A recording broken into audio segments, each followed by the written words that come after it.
À midi 19, il y a donc 5 minutes, le chef de l'État, Emmanuel Macron, a réagi sur les réseaux sociaux. Voilà ce qu'il dit à Sydney. Une attaque terroriste antisémite a frappé des familles rassemblées pour célébrer Hanouka. La France exprime ses pensées pour les victimes, les blessés et leurs proches.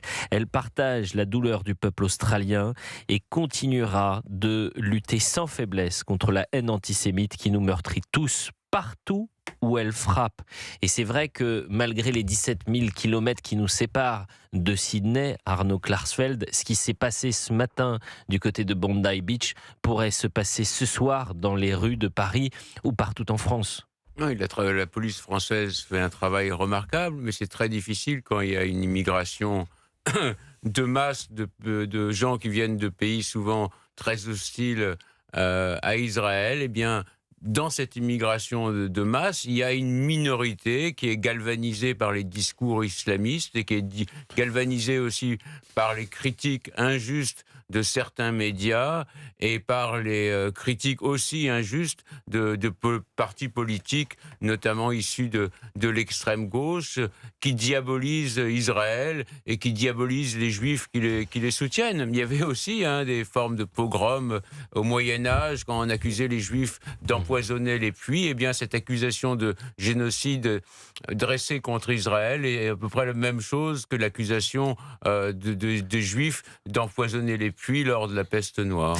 Il faut rappeler la menace terroriste en France, il y a 2 semaines seulement, et vous parlez du travail extraordinaire de nos autorités et du côté de la police et de la DGSI. Un nouveau projet d'attentat avait été déjoué il y a 2 semaines. 2 adolescents de 16 ans avaient été mis en examen pour association de malfaiteurs terroristes soupçonnés d'avoir projeté un attentat contre des cibles de confession juive. Mais... Voilà, Franck Tapiro. Et pas que d'ailleurs, parce qu'il y a quelques jours, même quelques heures, on a aussi empêché un attentat sur les marchés de Noël. Encore une fois. À Berlin. À Berlin.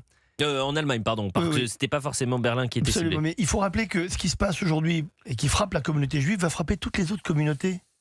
Les marchés de Noël, ou Hanouka, c'est quoi? C'est l'attaque contre vraiment, d'abord, une fête de joie.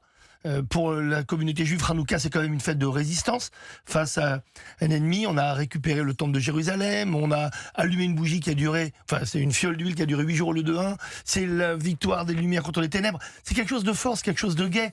Et venir attaquer à ce moment-là, venir attaquer les marchés de Noël, c'est exactement attaquer nos valeurs fondamentales, nos valeurs judéo-chrétiennes, à un moment justement de fête, de joie, où les familles sont réunies. Donc en tout cas, il faut vraiment dire, ce n'est pas uniquement les juifs qui sont atteints, c'est vraiment la communauté dans son ensemble. Donc moi j'appelle vraiment non seulement les juifs à relever la tête dès ce soir, d'allumer des bougies, de ne pas avoir peur, parce que la victoire du terrorisme, c'est la peur.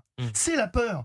Et pareil pour les chrétiens, aller en masse dans les marchés de Noël, c'est comme ça que nous résisterons, parce que si on commence à avoir peur, ça veut dire que les terroristes auront gagné.